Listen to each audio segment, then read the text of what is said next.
to Plato's Cave on WZZR, coming to you from Australia for Revolution Radio on revolution.radio. That's right, ideas are here. Some, many, few, lots, who knows. Ideas are good, mostly. Unless they're bad, in which case they're not good. Important though, this is listener-funded radio, and if you like the ideas, good or otherwise, please donate if you can. If you can't, that's okay, I dig it. Tough times, man, tough times. Not just men, but ladies too. Tell people about the station. Tell everybody about the station. All right? That way we increase our listenership and more people are likely to donate. And the donation can be in any form. Crypto, regular fiat currency, whatever floats your boat. Just not eggs. Don't give us eggs. That's not going to happen. Today is the 13th of June, 2024. 2024. Man, that makes me old, I tell you what.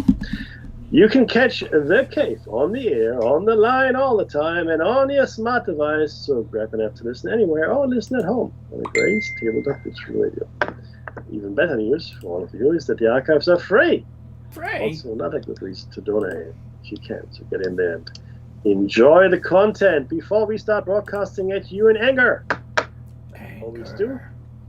I'd like to acknowledge the traditional custodians of the land from which we broadcast. And for Dave, it is definitely the Dark and Junk. Who's muted? It's the Dark and Young people, I want to say. Right, Dave? Yes, Dave would say, that's right, Mackie, it's the Dark and Young people. And for myself, of course, the Dark people, and we like to pay our respects to elders, past, present, and future. Uh-huh. Can you hear me, Dave? Yes. Earth to Dave. Hello. Hello. Well, I'm definitely here. I assume the chat can hear me. Can anybody in the chat tell me Oh, if you look, can hear there me? you go. Oh, look, Dave is here, after all. I don't know what happened. It showed up as not being muted. Yes. And then it showed up as being muted. Very strange. Very strange. But guess what? Definitely the Dark and Junk, yes. Yes, that's what I figured. Anyway, here we are in our familiar abodes, in our nice, every time a bell rings, fairy gets its wings. That's probably true. An angel gets its wings, that's right. That's right, a baby's laughter, a fairy is born, and every time a bell rings, an angel gets their wings, because that's how it is in the world. Prove it ain't so. Prove it. Go on. Do it. Good luck with that. So, look, many things have happened and are happening, and it's interesting, of course, always interesting. But one thing we did say was that if Joe Biden's son was going to get a guilty verdict, his father would not pardon him. And he didn't. And he won't, he said. That's what he let said. justice take its course. Of course he can't. However, if Joe Biden loses the election, I guarantee you he's going to pardon his son as one of his last acts as sitting president. I would. I mean, how? Of course you would. Come on. We're all just human here, or, close approximations anyway. So that's what you do. That's what happens. He has to grow old and sniff hair like his dad. I'm not sure you can sniff anything with that nose, to be honest with you. Not what's left. There's no sniffing. What? What do you mean? What? Vacuum. Sense of smell? Vacuum COVID took biting. that. Yeah, that's right. I tell you, it was funny. But yeah, look, it's an interesting situation. Again, the slaughter now, I'm going to call it slaughter because that's what it is, in Gaza is not happening. Oh, hang on. I just got whiplash from our news change. Did you? Whoosh. I'm trying to woo. It's not happening. Look, I said before. I mean, okay, 200. The UN voted though, didn't they? The UN voted. Yeah, well, good for the UN. We did things. 200 or 300 people were killed in the attack that freed, I think it's 2 hostages, I want to say. Mm-hmm. One of those 2. Now, if you don't get survivor killed, I don't know what's going to happen. Oh, my, I'll tell you. But the thing is this, right? So for the last 8 months, and yes, it has been 8 months, we lost over 36,000, close to 40,000 people have been killed, maybe more, who knows, in this conflict. And the only time that hostages were released in meaningful numbers is when there was a ceasefire. Yeah. Okay, 40 or 47 odd were, I think it was the biggest chunk of hostages that were let go. I think it could be more, I don't know. But the point is, so all this expenditure, all the military effort, all the soldiers that died, and they freed a couple of hostages. Whereas, if you have a ceasefire, you get scores and scores of hostages, right? But there are 2 declared aims here. 2. One is to get all hostages home. That's aim number 1, at least so they say. But the real aim number 1, the true aim number 1, is to destroy Hamas. But then there's a hidden aim number 1. The true hidden aim number 1. So you got 3 number 1s here, right? And the true hidden aim number 1 that no one talks about is the destruction of the Gazan population in total. All of it. No longer functional. In fact, we're almost there. It's a field of rubble. Even if there was a ceasefire right now, no more fighting, war's over, there would be nothing left for the people in Gaza. Nothing. Look, that's Zero. not right. Zilch. That's not right, Mickey. They can go back to their rubble. They can oh, look, there's a crater here. I can live at the bottom of the crater. Hurrah. Ah, you were lucky. And conveniently, water pools at the bottom of the crater. Oh, look at that. I like to call this my bathroom water feature. No, it is horrific. And we're not going to see the end of it. We're not going to see the end of it. It's just not going to happen. We're going to see the end of it when... And you can see this, I guess a centrist cabinet member resigned recently. And I guess to give even more power to the ultra-Orthodox right, to the ultra-nationalists, the people that say there's no such thing as a Palestinian people. That exist. What Palestinian people? What are you talking about? It is. Well, I don't even know what you call this anymore. This is not even a farce anymore. It's not a sideshow. It's not a farce. It's not a comedy. It's not a parody. It's not even a satire of itself. It is just. It beggars belief, the things that are going on here. And of course, we've completely ignored all the other conflicts in the Sudan, in Yemen. But they're brown people that are dying there. Brown people, black people. That's not so interesting, right? That's it. I am just beside myself, my friend. Ukraine war doesn't happen. I'm looking at the front page of the BBC, and I'm looking. Okay, no. There's one story here that mentions Ukraine in passing. What it says here is G7 leaders meet in Italy with Ukraine and Gaza on the agenda. But there's not a single story on the war in the Ukraine. Not a one. Not a one. It's nothing. It was over. Finished. Hurrah, we won. It doesn't matter. Well, the perpetual war back in 1984, Yeah. It is, well, look, there is that. It started... Doesn't it seem so similar? It started with the War on Terror. It was actually... It lasted how many years? 20. Yeah. It was a solid 20 years. I will go as far as saying it hasn't actually finished yet. No, not really. But as soon as it became the War on Terror, I remember this very clearly when it sort of, especially Fox News, switched the logo and the headlines and the bold alert, breaking news. No. The War on Terror.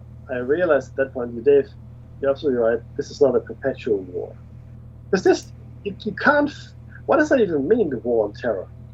You are making war on a concept, on an abstract concept. That's right. Terror. The funny thing is it's not a physical thing. No. So the moons of Mars. Mm-hmm. Phobos and Deimos. Yes. Well, it's Greek for fear and terror. That's what they're called, fear and terror. And so They got that right, I'll tell you that much. Yeah, but and Apophis too. Yeah, good on you. The thing is, you can't make war on an abstract concept. It doesn't make any sense. You might as well say, "Oh, war on fear." It's the same.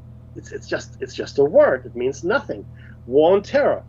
Well, what they should say, at least qualify it and say, "Oh, this is our war on terrorism," because terror exactly we right. all feel all the time. My point is, it's something. When you're afraid, really afraid of, or something happens, you feel terror. That's just how you feel. Or you feel, extremely afraid, terror. Well, fear isn't real. Yeah. Danger's real. Oh, no. Look. But it's not something you can make war on. You can't stop terror for all mankind. What you should say is, but it doesn't sound as good, war on terrorism. Well, that I can understand. It's an equally useless phrase, but it makes more sense semantically. It's like the war on drugs. Okay, well, it's really not what you're making a war on. You're making a war on the drug dealers. That's correct. And the drug trafficking. That's what you're making a war on. But again, it's a mouthful. Nobody wants to say that. It didn't test well, Mackie. Drug trafficking. That didn't test well. That's right. Don't look up. Whatever you do, don't look up. Never ever remember anything. Yeah, so it's just a nonsense, Dave. I love how we have raped and pillaged the English language. Other languages, not so much. I do listen to newscasts in other languages, and it's not like that. It really isn't. I find it interesting that and the news is also the news reporting is very different across other nations, right? That's right. And even if I don't understand the language, I can still follow the newscast more or less, right? And I can sit there all morning listening to a French news channel. Yeah. And I feel nothing because I don't understand a word. But it makes me feel happy. You watch the Interset, and I know a little bit of French, right? I did French at school, but needless to say, it makes me happier watching someone else's news than our own news. Well, yes, we are in the Anglo-Saxon world realm. We are reporting all pretty much the same news. Right? You'd have to go if you wanted it in English, which you can. You'd have to go to a foreign language English program, like Al Jazeera does it, RT does it, Deutsche Welle does it. There's one from Poland, I think, or something like that I watched. Yeah, I think that's quite good. Right. Yeah. And that's actually really good because you will get their news in English, right? So if you're looking to do that, so that's really good. Now, if you could speak the language, even better. Right? If you could, kudos to you. But it's very different. It's a very different kind of news set. And in Europe, I remember this, even in Australia, because I used to watch Fox News for entertainment, and my favorite show was Bill O'Reilly. It's my favorite. My favorite, my most cherished show was my favorite comedy channel, the Bill O'Reilly show. O'Reilly. Oh my God, that was funny. But then I realized he was actually a serious person, still, which made it funnier. This isn't The Onion. Yeah. What? That was really quite something.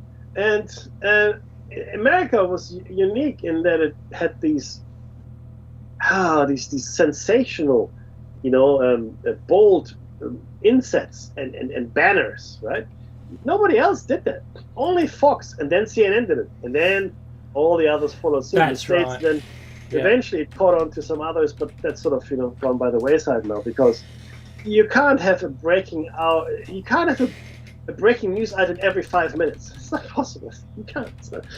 It loses its momentum because if you say something all the time, it's breaking and panic in the streets. If there's such a thing as overload, sensory overload, you just shut down. Okay, I'm not listening anymore. I'm not interested. I'm changing the channel. It's too much. But it took a while, though. It took a while. Oh, I tell you. You know what else happened, Dave? What's that? Don't do what I did. How can I do that? Okay, I'll tell you what happened. This is what happened. I watched one episode of Bridgerton. You know what Bridgerton is? No. It's a TV show. It's a TV show set in 18 or well early 19th century England, so 1805, 1815, whatever. Okay. You know, in the tribulations and vicissitudes of English life, of the aristocrats especially, finding a husband, etc., etc. So I watched one episode because I like costume dramas, right? But now I can't stop, Dave. I can't stop. Oh no, don't! You got caught up in it. I can't stop. It sucked me in like Korean soap opera. It sucked me in. It did. It did. It really did. Hey, look, I'll share. You shared. I'll share. When I used to do shift work back in the 80s, 12-hour shifts, yeah, I would wake up, have some cereal, whatever time it was just my habit, you know, get up and have some cereal, and for you know, a very long time, let's say about 8-9 years, I would watch Days of Our Lives. And there's another one, The Bold and the Beautiful, whatever happened to be on at the time when I was eating my breakfast. And it didn't matter that I was in and out of those shifts, because when I came back, it just made as much sense as it did when I first watched it. And I have an issue when this is funny, when my daughters talk to me about what happened today at school, and they start to mention a bunch of names. Now, names of people I don't know. If they get 2 names in, it's already too much for my brain, and I don't know who's who in a conversation as she's speaking. But if she gets 5 deep, I'm lost. I don't know who's who. Who knows? Since I don't know any of them except for my 2 daughters. What? Right? Well, this is the thing. When I would watch those soaps, characters would come in and out, and sometimes they'd be a new person playing an old character. Because, you know, 8 years watching it. Yeah. Oh, yeah. And the story, it's funny. I kind of felt it was a little like being a Alzheimer's patient, not knowing that I was watching a TV show, because it didn't matter. They were just events happening, or you could even say 60s housewives that were on tranquilizers. So it didn't matter. You're watching the ocean, right? You let the ocean wash over you. It's like, it didn't matter what I was looking at. He sat there in the chair, and I would come in. He would be for hours. He would sit there hours, and I would say, "Well, what are you watching?" I don't know. So the TV was just washing over him, like the surf at the beach. It just gently caresses you. As you sit there. It's nice. I hadn't even turned my brain on yet, because you just get up and you're just having some cereal. It was really funny. So Mackie, yes, look, we've shared, and I appreciate that you're stuck in a show.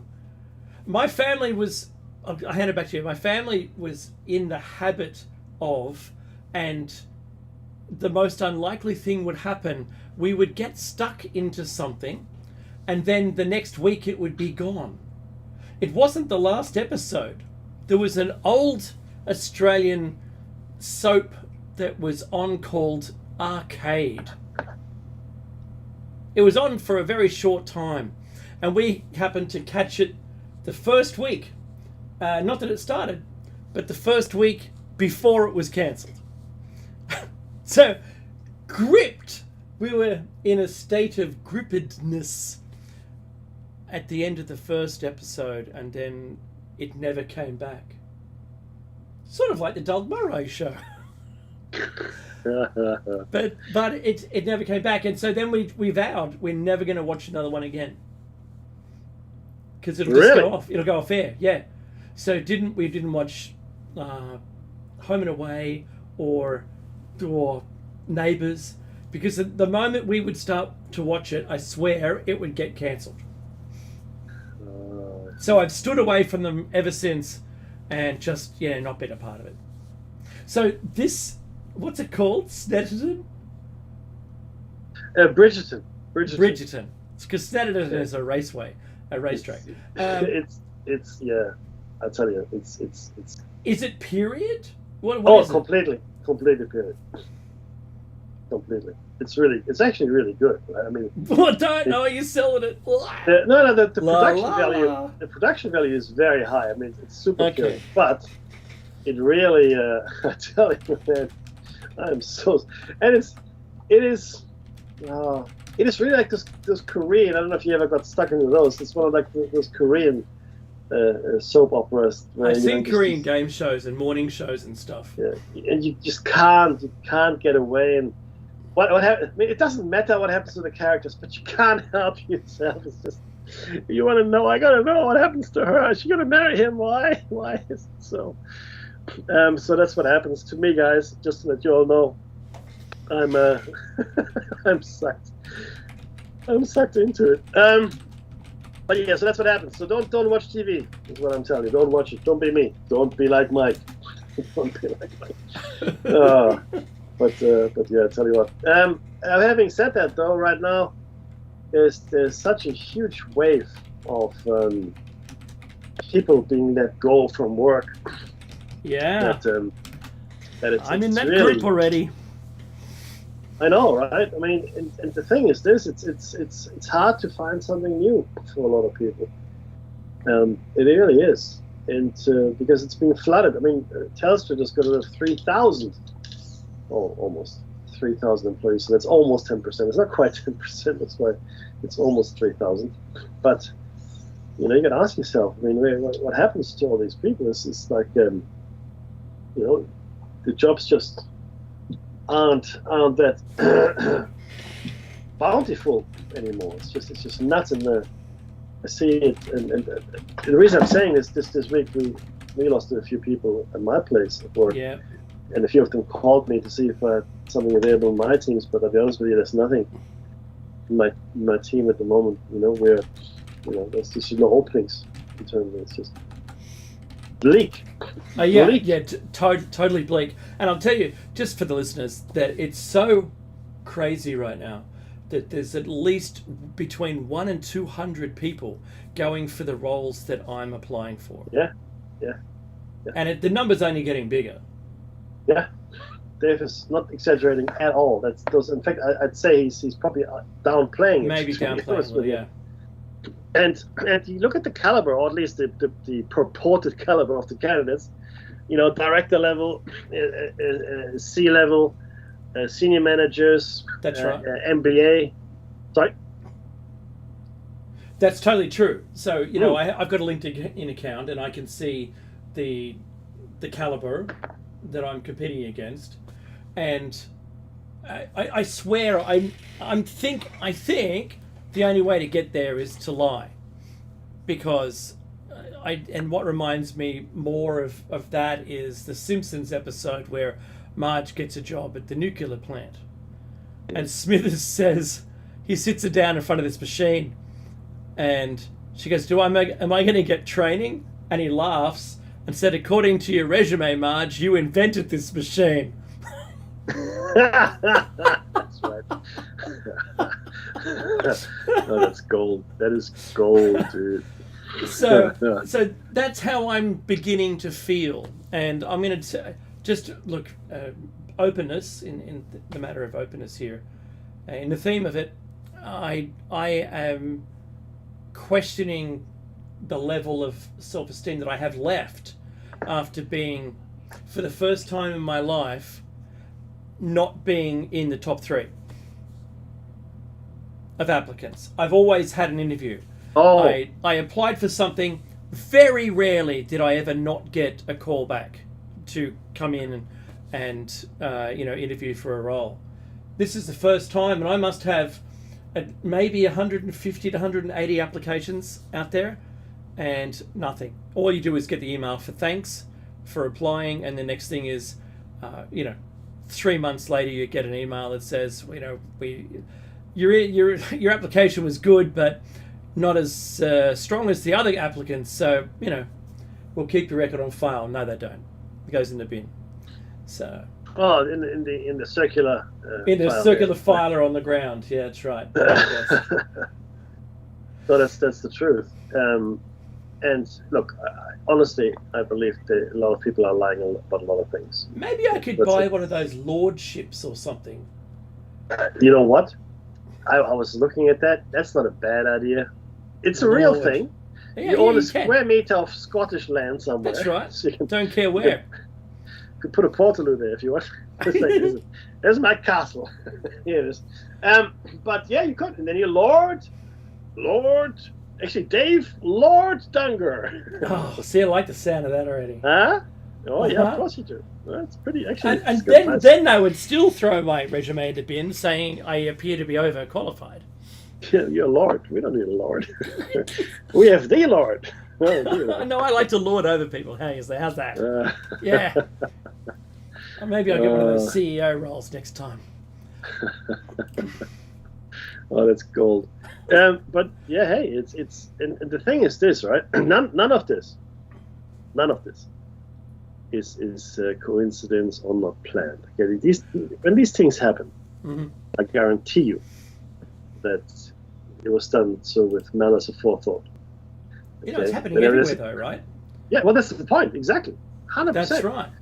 It's a global crisis that was brought about, through clever manipulation, and if you look at and we talked about this. I know we talked about this, but this is really important to bear in mind.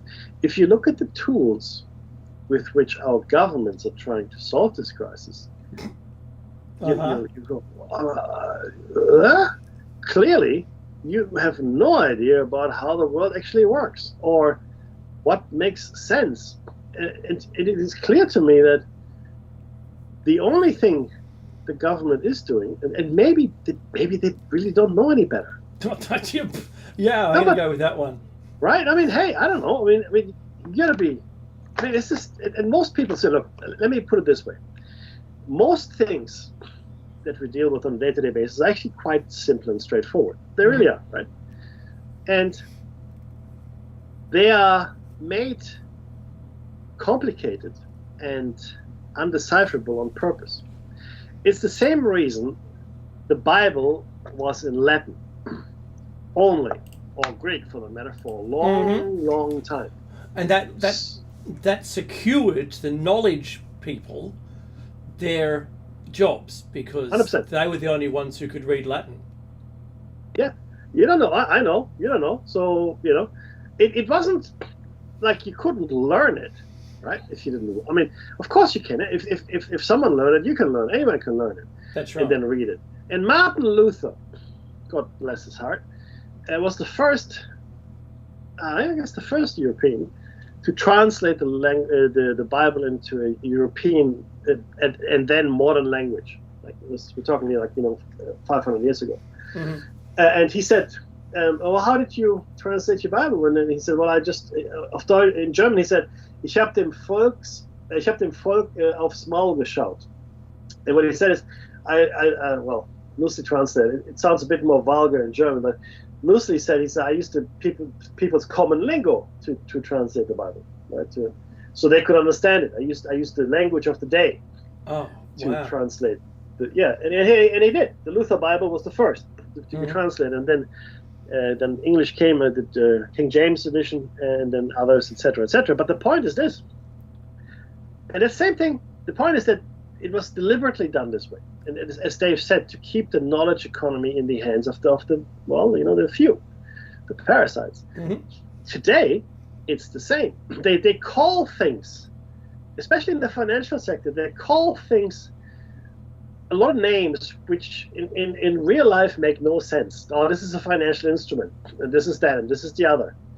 And you go, oh, an instrument. It already sounds complicated. Oh, it's an instrument, Dave. I'm not qualified to handle instruments. That's exactly right. I haven't got a diploma for instruments. It's nonsense. It's nonsense. And if you lay it bare, it's actually really straightforward. I mean, the whole 2008 crisis, they all packaged these things up, these mortgages, into huge chunks that were given certain values and certain returns, etc., etc. They were on selling it to other banks, basically fraudulently. Yeah. Like if you were to sell a used car, you have to be honest about the faults with it. Honest, because if you're not, then there's a lawsuit against you, right? Well, they were doing that. They were buying these, at good faith, and going, it's all garbage. Right? It's worth nothing. But they it's just a bag full of orange peels. Yeah, right? well, lucky if you got that bag. Banana peels. Oh, there's one line in it. Yep. There's no peels in mine. Mine smells funny.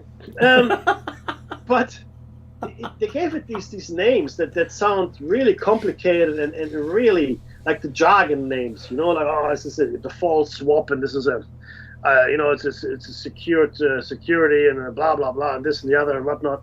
And that the was truth is, subprime loans was what they called them in the media. Subprime. That's when they were honest. You still didn't understand it.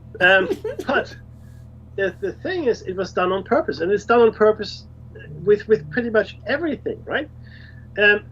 If you go to the doctor, doctors have their own jargon, right? And scientists have their own jargon. And the thing is, this is the interesting thing. Whenever you encounter jargon, the jargon was created to keep you out. That's why it was created. There's an in-group that knows the jargon, and there's an out-group that doesn't know the jargon. If you don't know the jargon, well, they might as well be speaking Martian for all you're concerned, because you have no idea what's going on, right? Because you lack context, you haven't had the training. But there's another way to talk. There's another way to frame things, which is in plain English, or whatever other language you speak. You could anything. If they're talking in Latin, or if they're talking in specific jargon terms, it could as easily be expressed in plain English. That's right. But they don't want that, you see. Part of the narrative is that you should not know what's going on. Right? So jargon, gobble, gobble, jargon. And you go, oh, and the lawyers go, oh, yeah, blah, blah, blah, this is jargon. And all you hear is $5,000 a day. What? $5,000 a day. Never have a conversation with a lawyer who's defending you. Yeah. Yeah, but and that's how they keep themselves empowered, by creating these in-groups. And amongst themselves, they know exactly what they're talking about, right? And they could explain, I guess most of them could explain it simply if they really wanted to. But what's in it for them? That's no good. They don't want you to understand what's going on. None of these jargon people want you to understand what's going on. They can talk to each other, and it's all good. And it's nowhere is it worse than in two sectors specifically, and that's the law, or the legal profession, and in finance. Those are the two worst. I mean, medicine, look, I'm not going to get into it here, but, it could be simpler. I guess doctors need to talk to each other in shorthand, so I'm okay with that. They can't write to each other. Well, yeah. What does Look, that say? If they explain it to me, if they explain it to me in simple terms, right? I mean, I can understand complicated terms too, but again, I haven't had medical training, obviously, right? I'm not pretending that I did. So, but certainly finance and the legal profession love to keep you out, and love to keep you ignorant as to what they're actually saying, right? And what they're actually doing, more so, and especially in finance. Because if we understood it, and this is why we're doing what we're doing here in Platos Cave and trying to set out, if you actually understood it, you'd be very upset. And most people, if they understand, but then, then Dave and I come along and say, well, this is how it is, and people go, no, that can't be right. No. I had a discussion the other day, Dave, with a friend of mine. Oh, no. I'm thinking about the poor victim. Oh, sorry. Poor victim. No, I was talking about the banking system, I've done the same to someone the other day too. Yeah, and I talked about fractional reserve lending and how it actually works. And he goes, no, that's not right.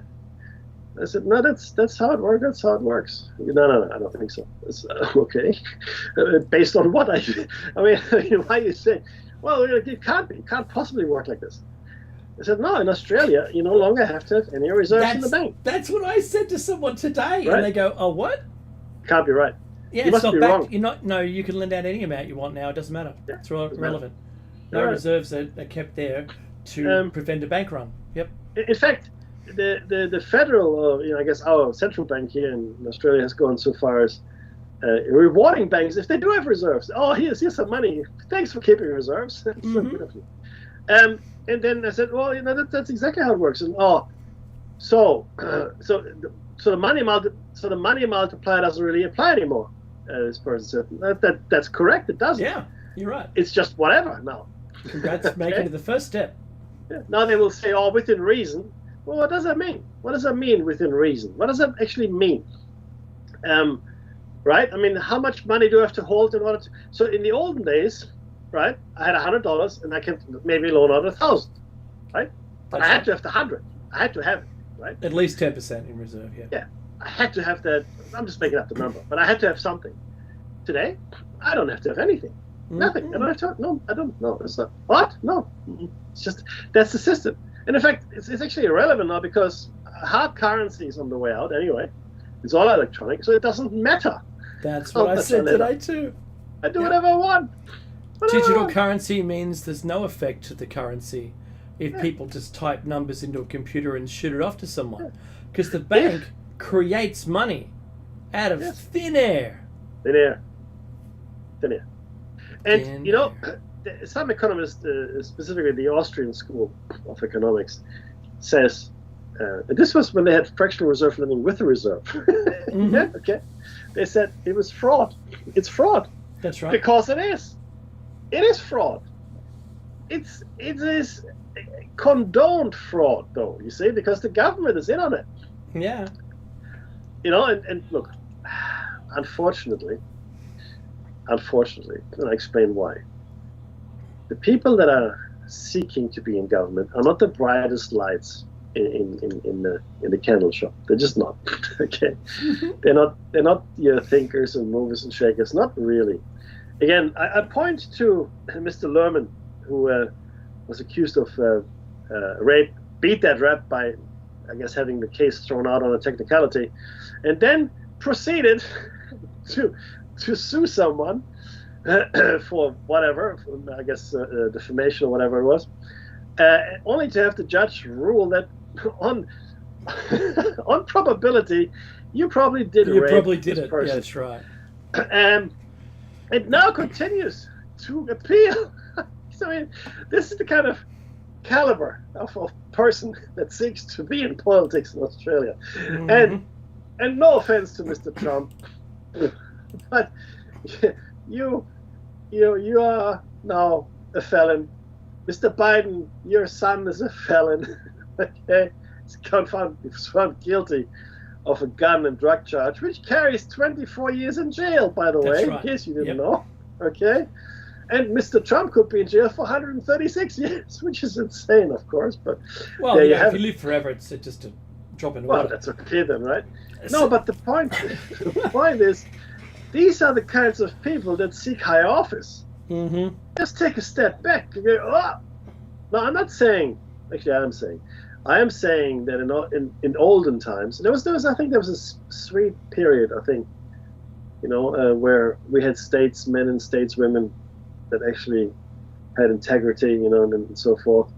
And they were sprinkled throughout history. They always existed. Today, though, I'd be hard pressed to find even the one statesperson that is on that level of, I don't know, accomplishment, integrity, I don't know, whatever. So we have Muppets. We're now watching the Muppet Show. and that's the one. I'm waiting for Kermit the Frog to hop across the stage and say, "That's all, folks. We're done."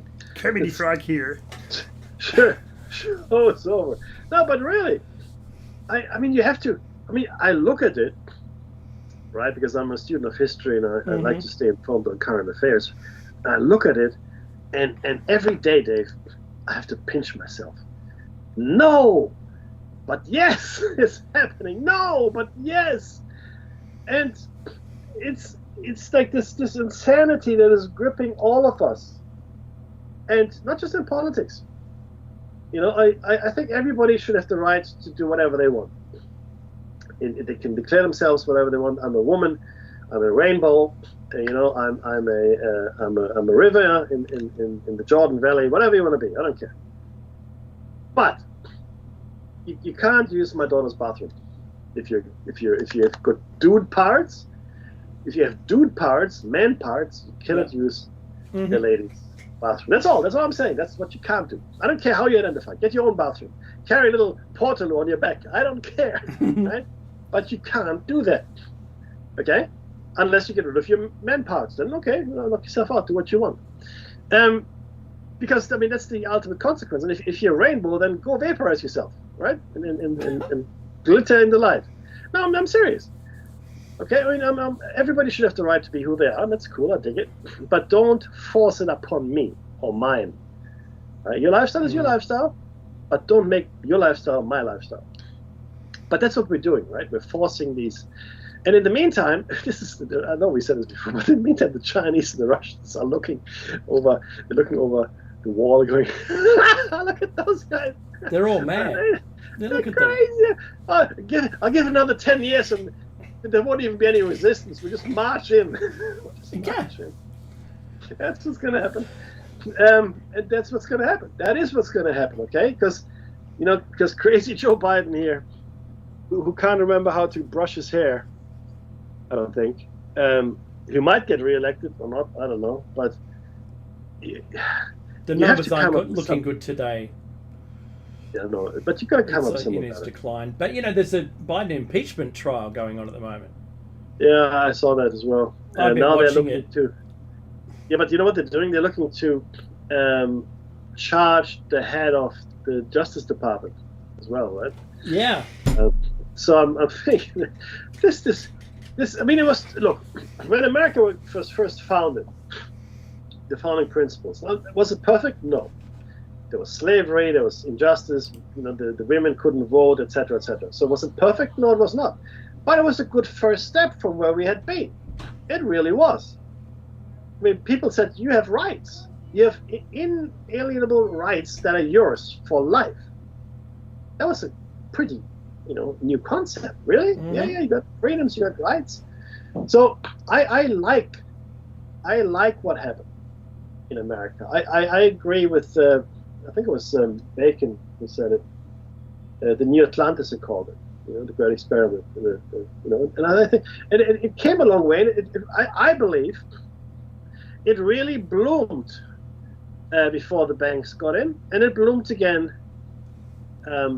between the wars, the World War I and World War II. Right? I think that's when these were the great periods for the United States of America. And I really believe there was an idea there that is worth preserving. I think it's a fantastic idea. I really do. All the wrong people got hold of it, unfortunately. But I think it's a really, really great idea. Because you look around, it's really not. It's not really that great a place we've got here. It's pretty harsh. And anyone that says, no, you've got the right to happiness. What? Pursuit of happiness? Yes. Really? Me? But I was born in the dirt over there. Oh, that's okay. That's okay. No problem. That's fine. You still have the right to pursue your happiness. I think it's a fantastic idea. But of course, now I think they're coming to the end of it. I really do. Yeah, look, I agree. I do agree with you. Watching all the things happening and what's happening in the world, and I think. At what point would our past selves say, why didn't you protest? Why didn't you stop it? You had a chance. Yeah. Because our past selves had a much better place. We did. We weren't... all of our activities weren't monitored. And hello to my CIA handler. Do a great job. Thank you. I love the AI and I love the leader. That's for the future.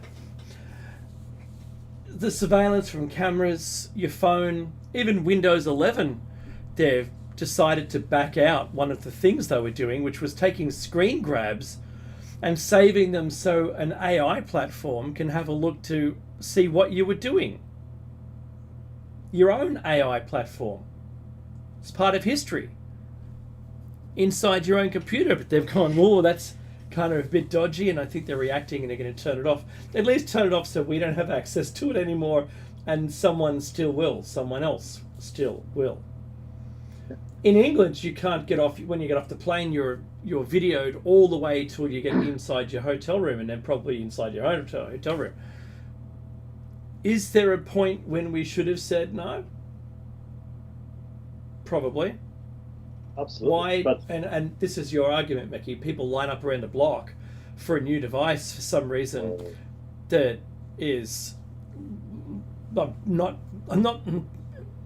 not being awful to any particular brand, but if you don't make innovations in your device, and people still go around the block with $2,500 in their pocket to buy a new device for some reason, because it has the same camera, DPI, frame rate, whatever it is, it's all exactly the same memory, just it's the next model. Imagine if you sold a car which was last year's model, identical to it, you just had a different name badge on it, selling it for this year. Oh, that's what they already do that, but they changed the grill. We learned a long time ago that they're going to ruin us, that they're going to rip us off, they're going to take all our money, and they're going to vacuum every last cent they can. And if there's a leech still being able to get a single drop of blood out of you, they'll do that. In Australia now, if you have solar power and you are going to supply it to the grid during peak time, you have to pay an amount of money to the power company to do that. You've got to pay money for them to be able to sell your power onto someone else at a 25% margin. What has happened? What has happened? And it's really crazy. We're one of the highest adopters also of solar panels, rooftop solar. Yeah.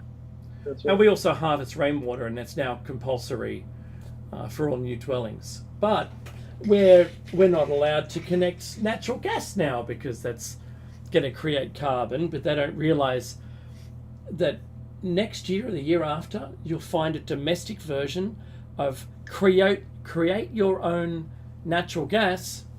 I already talked about this, using solar panels for your own personal use at home. But that's recyclable carbon. So there was a senator today that was in a climate discussion, and I forget which one it is. I think he's one of the First Nation, not First Nation, what's it called? Whatever that nation thing is, right? Party in Australia. And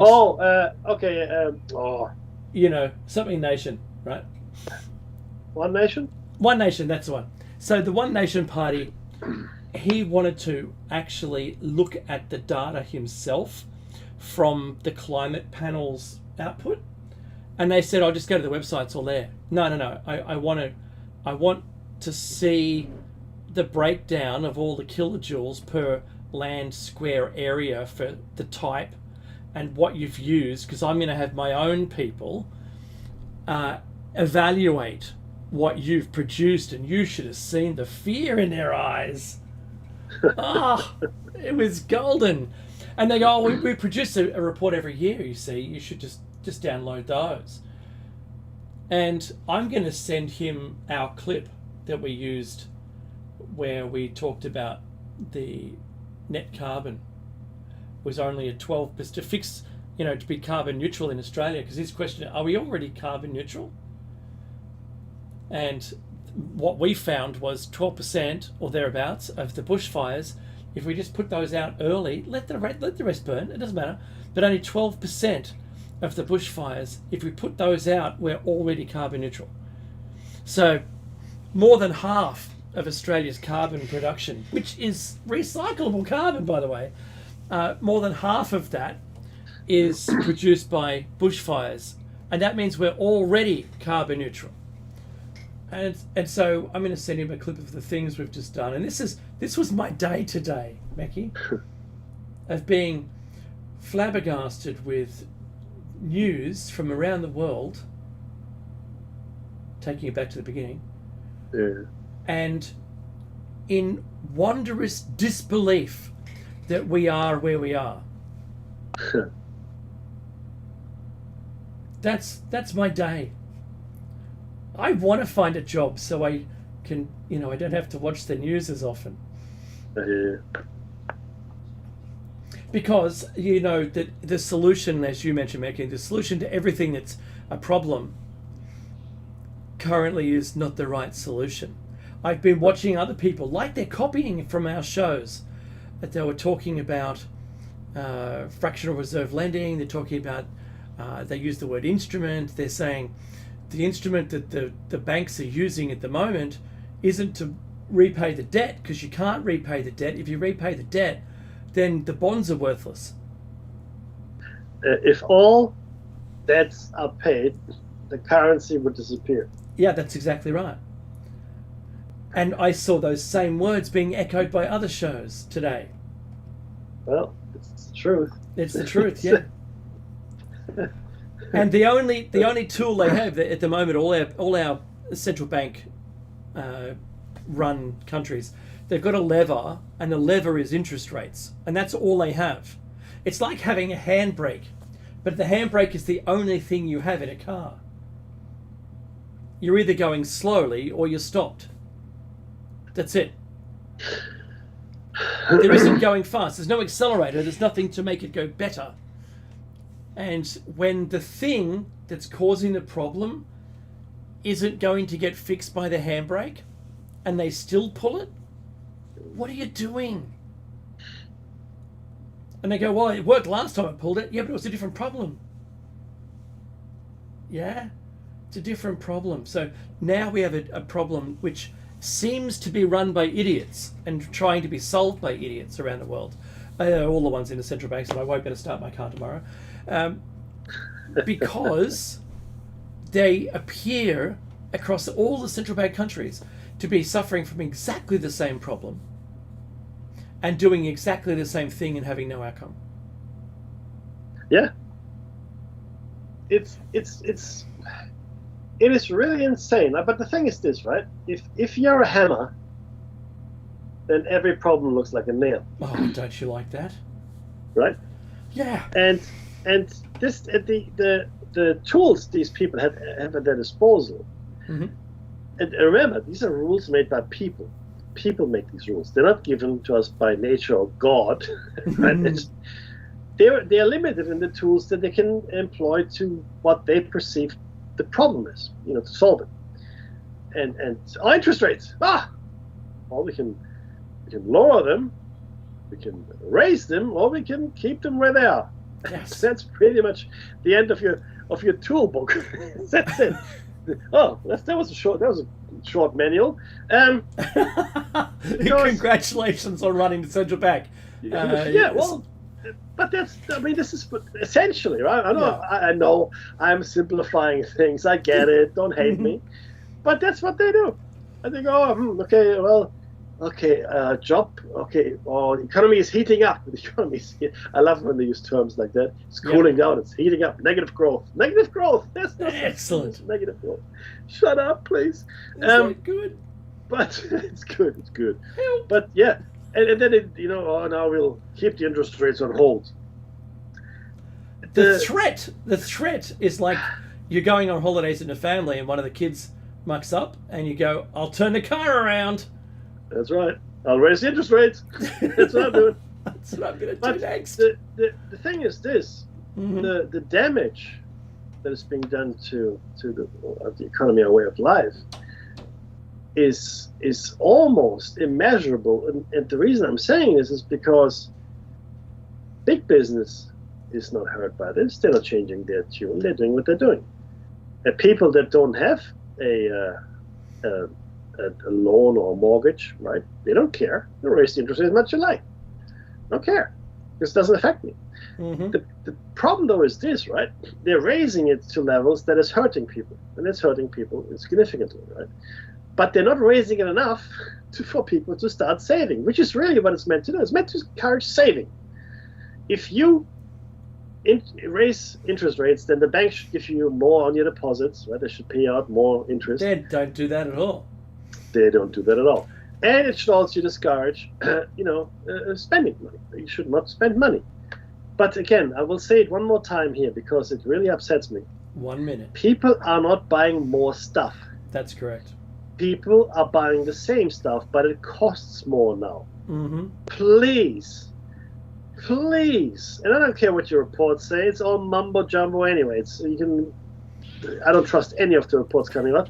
People are paying more for the same stuff they used to buy before. Or Same buying stuff. less now because they can't afford it. Exactly. Oh yeah, well there's that, absolutely. Oh, you gotta be kidding me. There's the music. Hey, thank you so much for sharing your time with us this wonderful hour on what is a Thursday today. And this has been Plato's Cave. Don't go anywhere. Something is going to come up, but most of all, be safe. And good morning to everybody.